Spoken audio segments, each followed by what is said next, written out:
अस्सलाम वालेकुम। मैं प्रोफेसर फ़रूख तौसीफ़ पाक स्टडीज़ का नया टॉपिक जो है वो आपके सामने लेके हाज़िर हूँ। जो हमारा पिछला टॉपिक था उसमें हमने तहफ़्फ़ुज़े निस्वां प्रोटेक्शन ऑफ वीमेन के बारे में जो डिस्कशन स्टार्ट कर रखी है, उसमें हमने टॉक्सिक मस्कुलिनिटी, पेट्रियार्की, फिर rights of the women in Islam, फिर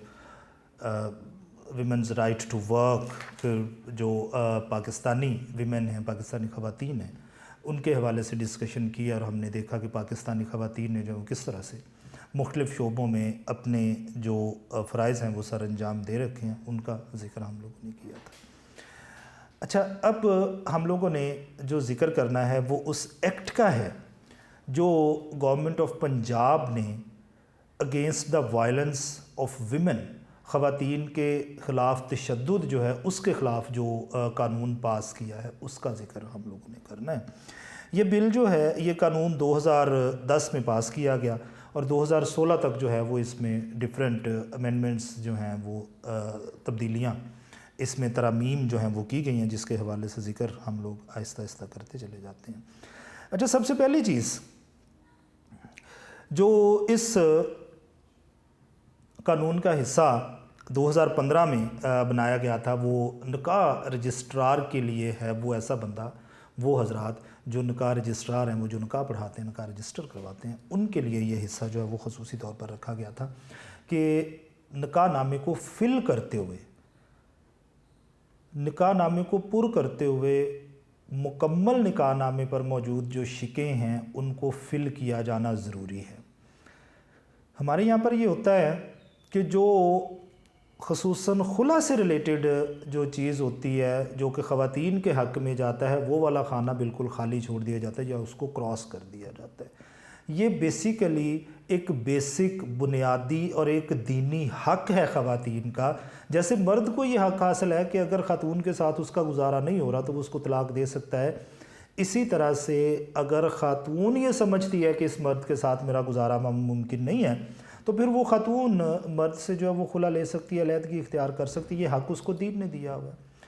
अब इसी की प्रोटेक्शन के लिए उन्होंने कहा जी जो निकाह ख़ां हज़रात हैं वो हर सूरत में इसको मुकम्मल तौर पर फ़िल करेंगे, इसके अलावा वो काम नहीं कर सकते। फिर कम उम्री की शादी कर दी जाती है। इसमें ये जो अमेंडमेंट थी, जो तरमीम थी इस कानून में 2015 वाली जिसका हम जिक्र कर रहे हैं, उसमें ये भी कहा गया कि लड़की जिसकी उम्र 16 साल से कम होगी और लड़का जिसकी उम्र 18 साल से कम होगी, अगर आप इनमें से किसी की शादी करवाते हैं तो इसके अगेंस्ट जो है वो हुकूमत और कानून जो है वो हरकत में आएगा। आप निकाह नामा जो है वो दूल्हा और दुल्हन की मर्ज़ी के बग़ैर फ़िल नहीं कर सकते। निकाह नामा फ़िल करते हुए आपको इन दोनों की रज़ामंदी दरकार होगी, इनकी निगरानी में ये निकाह नामा जो है वो फ़िल किया जाएगा। हमारे यहाँ जो हरासमेंट है,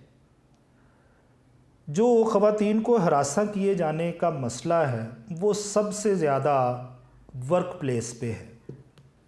ख़वातीन जिस जगह पर काम करती हैं उस काम करने की जगह पर सबसे ज़्यादा उनको हरास किया जाता है या हरासा किया जाता है। इसमें हमने ये देखना है कि harassment against women of the work place act 2010 ख़वातीन को काम करने के ख़िलाफ़, काम करने की जगह पर जो हरासा किया जाता है उसके ख़िलाफ़ जो एक्ट जो है 2010 में उसको पास किया गया, उसका ज़िक्र करते हैं। ख़वातीन जो हैं इनको जिनसी तौर पर तशद्दुद का निशाना बनाया जाता है, इनको जिनसी हरासमेंट जो है वो सेक्सुअल हरासमेंट का सामना करना पड़ता है, जिसकी वजह से ज़्यादातर ख़वातीन जो हैं वो फिर सलाहियत होने के बावजूद, ख्वाहिश होने के बावजूद काम करना पसंद नहीं करती हैं। नेगेटिव अप्रोच है। हमने पिछले लेक्चर में डिस्कस कर रखा है कि दीन उन्हें काम करने की इजाज़त देता है, लेकिन मुआशरे की इन गलत हरकत की वजह से बहुत सारी ख़वातीन जो सलाहियतें भी रखती हैं, जिनकी ख्वाहिश भी है वो काम करें, वो काम कर नहीं पाती हैं, तो ऐसी सूरत में उनके लिए मामला जो है वो काफ़ी संजीदा हो जाते हैं। तो इसके ख़िलाफ़ जो है वो फिर एक्ट पास किया गया, सज़ाएँ रखी गई, जुर्माने रखे गए और एक हेल्पलाइन जो है जो फ्री है, टोल फ्री है, आप इस पर कॉल करें तो आप डेफिनेटली जो है वो आपको एंटरटेन किया जाएगा, आपका मसला सुना जाएगा और मसले को हल किया जाएगा। अच्छा, ये मुहतसिब के पास या आप रिटन फॉर्म में अपनी एप्लीकेशन लेके जा सकते हैं उस बंदे के ख़िलाफ़ जिसने आपको हरास किया है, जिसने आपको हरासा किया है, उसके ख़िलाफ़ हो सकता है, या 1043 1043 1043 ये टोल फ्री हेल्पलाइन है। आप यहाँ पर जो है वो कॉल करके अपनी शिकायत जो है वो आप लिखवा सकती हैं और आपकी शिकायत को सुना जाएगा और उस पर अमल दरामद भी डेफिनेटली होगा। हमारे यहाँ पर मसला सबसे ज़्यादा यही है कि एक तो ये कि चूँकि ये एक मेल डोमिनेंट सोसाइटी है, यहाँ पर ख़वातीन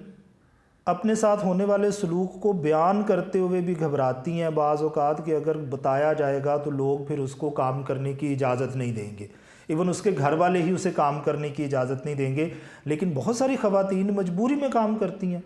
उनके घरों में ज़रूरत होती है कि वो काम करेंगी तो उनके घर का सर्कल जो है वो चलेगा, अदरवाइज़ ऐसा हो नहीं सकता। उनको फ़ाइनेंशियल जो हैं वो मैटर्स होते हैं और बहुत ज़्यादा मसाइल का सामना करना पड़ेगा, इसलिए मामला जो हैं वो अजीब होते चले जाते हैं। लेकिन अगर ख़वातीन इस पर अपनी कंप्लेंट जो है, अपनी शिकायत दर्ज करवाती हैं 1043 पर, तो ये सीगा राज में भी रखा जाता है और इसको एंटरटेन भी किया जाता है, तो ख़वातीन को जो है वो इस पर अमल करने की ज़रूरत होती है। Then Punjab marriage restraint act 2015, कम उम्री में जो शादी है उसके बारे में यहाँ पर जो है वो डिस्कशन करते हैं हम लोग। ये याद रखिएगा कि जो 2015 का एक्ट है उसमें लड़की के लिए शादी की उम्र 16 साल और लड़के के लिए शादी की उम्र जो है वो 18 साल रखी गई है। अब हमारे यहाँ ये किया जाता है, और ये जो कि हम सब कॉन्टिनेंट के लोग हैं, मैं बार बार जिक्र कर रहा हूँ, तो यहाँ पे चाइल्ड मैरिजेस का बहुत ज़्यादा रिवाज है। लोग शादियाँ कर देते हैं बच्चों की, जो कि बाद में फिर प्रैक्टिकल लाइफ में उनके लिए मुश्किलात का सामना है। अर्ली एज में मैरिज जो है, मेचोरिटी से पहले 16 साल और 18 साल बहुत ज़्यादा उम्र नहीं होती, लेकिन इसमें मेचोरिटी जो है वो आना शुरू हो जाती है। तो ये तो आपको कहा जा रहा है बलूगत की उम्र में आप शादी करते हैं तो ये तो ठीक है, लेकिन इससे पहले जो भी बचपन का टाइम है, अगर आप उसी में जो है वो शादी कर देते हैं तो उसमें रिस्ट्रिक्शन जो है वो पंजाब गवर्नमेंट जो है इसके एक्ट के तहत होती है। अब इसमें किन किन लोगों के ख़िलाफ़ जो है वो एक्शन लिया जाएगा। पहला वो बंदा जो फैसिलिटेटर है, जिसने सहूलियात मुहैया करवाई की, आपको शादी करने की इजाज़त दी, वो जगह जहाँ पर आप शादी की तकरीब मुनाक़द कर रहे हैं उसका मालिक, फिर उसके साथ रिश्ता करवाने वाला जो बंदा है वो भी इसके ज़ुमरे में आएगा। देन निकाह खां, वो भी इस जुर्म में बराबर का शरीक होगा। दूल्हा और दुल्हन के वालिदैन, ये दोनों भी इस जुर्म के बराबरी के हिस्सेदार होंगे। इन तमाम लोगों को जो है वो कानून के तहत सज़ा दी जाएगी और ये सज़ा 6 माह कैद और 50,000 रुपये जुर्माना है, या ये अलग अलग भी हो सकती हैं और दोनों इकट्ठी सज़ाएँ भी जो हैं वो दी जा सकती हैं। अब ये सख्त कानून है, सख्त इस हवाले से है कि जुर्माना तो शायद दे ही दें, लेकिन लोगों के लिए 6 महीने तक सज़ा काटना जो है वो थोड़ा सा मुश्किल काम होता है। तो ये एक्ट है, लेकिन हमारे यहाँ पर कवानीन बन जाते हैं, लॉज बनते हैं, लेकिन उनको इम्प्लीमेंट करना थोड़ा सा मुश्किल हो जाता है। हमारा जो कानून है वो ब्रिटिश जो है वो उसी पर अभी हम तो चल रहे हैं, तो उससे मामला हमारे काफ़ी ख़राब हैं, लेकिन कोशिश की जा रही है। देन तीसरी चीज़, the Punjab act of protection against women 2016, हुकूमत पंजाब का जो तहफ़्फ़ुज़ निस्वां एक्ट है 2016, उसका ज़िक्र हम लोग यहाँ पर कर लेते हैं। अच्छा, इसमें सबसे पहली चीज़ जुर्म की तरगीब करना, किसी को जुर्म करने पर उकसाना, ये भी जुर्म जो है वो करार दिया गया। फिर डोमेस्टिक वायलेंस, घरेलू बदसलूकी, देन जज्बाती या नफ्सियाती उस पर जो है वो कोई भी प्रेशर जो है वो दिमागी तौर पर आप मेंटली डालते हैं, वो भी इसके ख़िलाफ़ आती है। देन मुआशी बदसलूकी, ये भी उसी का हिस्सा होती है। फिर साइबर क्राइम, آج کل چونکہ انٹرنیٹ کا زمانہ ہے تو اس زمانے میں ہم لوگوں نے دیکھا ہے کہ بلیک میلنگ کا کانسیپٹ جو ہے وہ انٹائرلی چینج ہو چکا ہوا. تو اب کیا کیا جاتا ہے کہ انٹرنیٹ کے تھرو جو ہیں وہ خواتین کو مختلف طریقوں سے جو ہراس کیا جاتا ہے, تو یہ بھی اس کے حق میں آتا ہے. اور یہاں پر اسپیشل مانیٹرنگ یونٹ جو ہے چیف منسٹر کے زیر اثر کام کرتا ہے, چیف منسٹر پنجاب کے, اور ڈائریکٹلی ان کو جو ہے وہ ان جگہوں پر رپورٹ کیا جاتا ہے.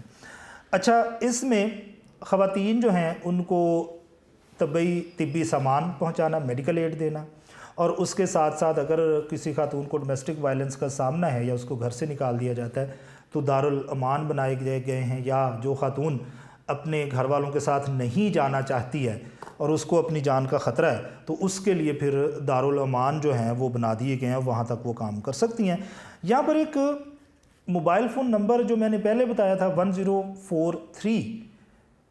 1043, اس پر خواتین کال کر کے بھی اپنی شکایت درج کروا سکتی ہیں. لیکن اس کے ساتھ ساتھ یہاں پر ایک اور ہیلپ لائن ہے جس کا نمبر 8787 ہے, 8787 8787.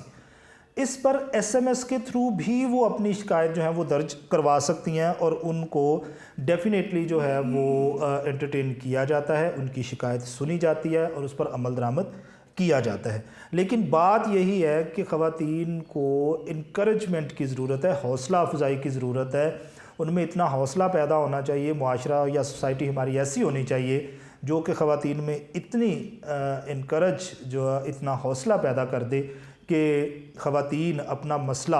بتاتے ہوئے جو ہے وہ گھبرائیں نہیں, کسی خوف کا شکار نہ ہوں. اچھا, اسی ایکٹ میں چند آرڈرز کا ذکر ہے, چند حکم ناموں کا ذکر ہے جو کہ عدالت کی طرف سے خواتین کے حق میں جاری کیے جا سکتے ہیں. سب سے پہلے یہاں پر عبوری حکم یا انٹرم آرڈر کا جو ہے وہ ذکر ہے. اب خواتین اگر کسی کے خلاف شکایت درج کرواتی ہیں اور انہیں ان سے تشدد کا خدشہ ہے, یعنی ان پر تشدد کیا جائے گا یا ان پر جو ہے وہ تشدد پہلے ہوا ہے, تو ایسی صورت میں عدالت جو ہے وہ ایک انٹرم آرڈر جو ہے یا ایک عبوری حکم نامہ جاری کر سکتی ہے, جس کے تحت پابند کیا جا سکتا ہے کہ یہاں پر رہنے والے جو مرد ہیں یا دوسرے لوگ جن سے ان کو خطرہ ہے وہ اس کو کسی قسم کا نقصان نہیں پہنچا سکتے ہیں. دین ایک پروٹیکشن آرڈر یا حفاظتی حکم نامہ جو ہے وہ عدالت جاری کر سکتی ہے. اب اس میں ہوتا یہ ہے کہ اگر کسی خاتون کو کسی سے خطرہ ہو کہ یہ بندہ جو ہے وہ مجھے نقصان پہنچا سکتا ہے, سچویشن ڈینجرس ہے, تو ایسی صورت میں جو عدالت ہے وہ اس بندے کو خاتون سے ایک ڈسٹنس پر رہنے کا حکم نامہ جاری کر سکتی ہے, یعنی ایک ریڈیس بنا دیا جاتا ہے اور اس ریڈیس میں یہ کہہ دیا جاتا ہے کہ آپ اس خاتون کے کام کرنے کی جگہ یا اس کے گھر کے ارد گرد آپ اس ریڈیس میں داخل نہیں ہو سکتے. پھر ایک اور اگر واقعہ بہت سنجیدہ ہو, سچویشن جو ہے وہ بڑی عجیب ہو, بہت جو ہے وہ انٹینس ہو, تو ایسی صورت میں ایک GPS بریسلٹ جو ہے وہ بھی اس بندے کو پہنایا جاتا ہے جس کے اگینسٹ خاتون نے جو ہے وہ اپلیکیشن دے رکھی ہوتی ہے. اگر وہ GPS بریسلٹ اتارنے کی کوشش کرے گا یا اسے بند کرنے کی کوشش کرے گا تو اس کا میسج جو ہے وہ پھر خاتون کو اور اس کے ساتھ جو ادارہ ہے اس تک آٹومیٹکلی وہ پہنچ جائے گا, اور پھر اس کے خلاف جو ہے وہ کارروائی ہوگی, اور جو سزا اس سے پہلے ملنی تھی اس میں 6 مہینے کی سزا کا اضافہ ہو سکتا ہے.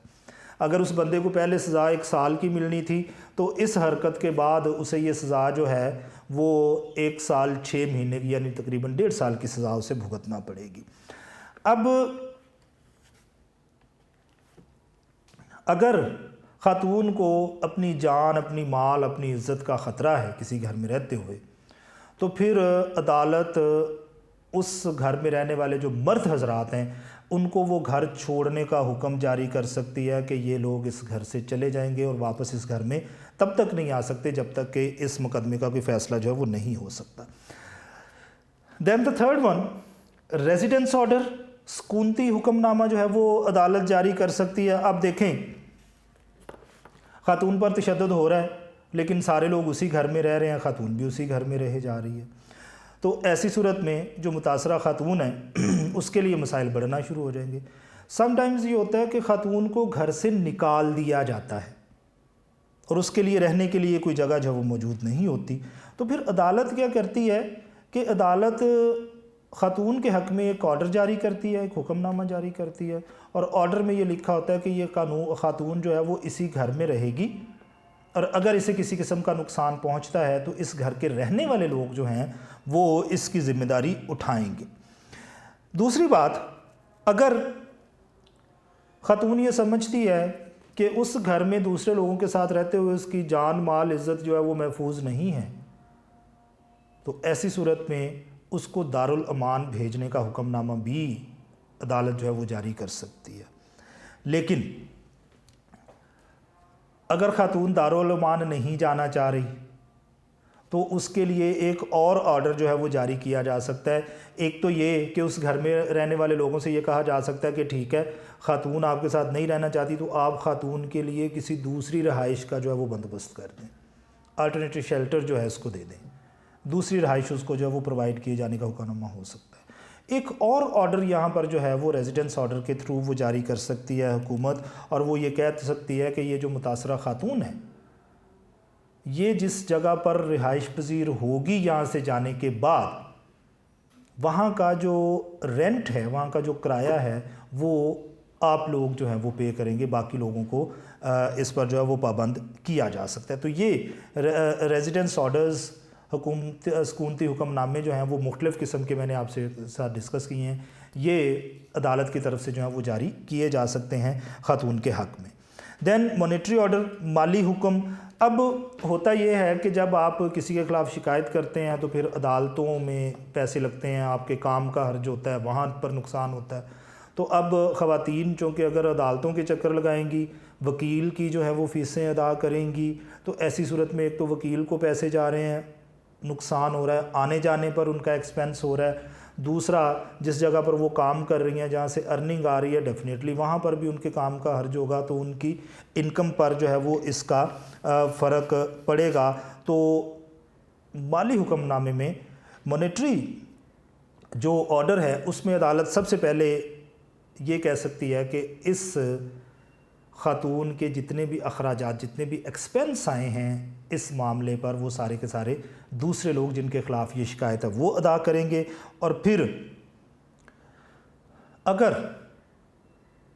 बदसलूकी की वजह से खातून को कोई माली नुकसान पहुंचा है तो अदालत उस माली नुकसान को पूरा करने का हुक्म भी जारी कर सकती है। किसी किस्म का भी माली नुकसान हो सकता है, घर पर कब्ज़ा किया है, तोड़ फोड़ का शिकार हो गया, गाड़ी है उस पर हमला कर दिया गया, वो तोड़ फोड़ का शिकार है, खातून पर तशद्दुद इतना ज़्यादा किया गया है कि उसको हॉस्पिटलाइज रहना पड़ा है, तो वहाँ पर उसके एक्सपेंस आए हैं। ये सारे एक्सपेंस जो हैं वो उनसे क्लेम कर सकती है और वो उसको वापस करने पड़ेंगे। और अगर औरत शादीशुदा है, उसके बच्चे हैं, तो उसके खामद को या वो लोग जिनके ख़िलाफ़ ये मुकदमा है उनको इन सब के अखराजात उठाने का हुक्म भी जारी किया जा सकता है। ये भी एक जो है वो बेसिक कॉन्सेप्ट है। फिर खामद है, खातून उसके साथ नहीं रहना चाहती, ज़ालिम है, तशद्दुद करता है, हरास करता है, तो ऐसी सूरत में बच्चों का और ख़ातून का जितना भी ख़र्च होगा वो सारे का सारा जो है वो मर्द उठाएगा, उसे उसको जो है वो हर महीने अदालत के थ्रू जो वो ख़र्चा जो है वो देना पड़ेगा। जी, हमने अकॉर्डिंग टू स्मार्ट सिलेबस अपना 10th चैप्टर जो है उस पर डिस्कशन की है। इसमें हम लोगों ने विमेन प्रोटेक्शन बिल जो है उस पर ज़िक्र किया है, और ये जो विमेन प्रोटेक्शन बिल है इसमें हम लोगों ने ख़वातीन जिस जगह पर काम करती हैं, जो वर्क प्लेस है, वहाँ पर उसको जो हैरेसमेंट का सामना करना पड़ता है, उसके अगेंस्ट जो कानून है उसकी बात की है। फिर हम लोगों ने जो कम उम्री की शादी है, अंडर एज मैरिजेज़ हैं, उन पर डिस्कशन की, उनके ख़िलाफ़ क्या कुछ हो सकता है, ये डिस्कशन की। फिर इसका जो अमेंडमेंट थी 2016 वाली, तहफ़्फ़ुज़ हुकूक़ निस्वा एक्ट वाली, उस पर डिस्कशन की और 4 बेसिक ऑर्डर्स का जिक्र किया। इंटरम ऑर्डर, अबूरी हुकूमत, प्रोटेक्शन ऑर्डर, हिफाजती हुक्मनामा, रेजिडेंस ऑर्डर, सकूनती हुक्मनामा, मॉनिटरी ऑर्डर या माली हुक्मनामा। यहाँ पर हमारा ये जो चैप्टर जो है वो ख़त्म हो जाता है, डिस्कशन हमारी जो है वो एंड होती है। तो नए लेक्चर के साथ हम लोग दोबारा से आपके सामने जो है वो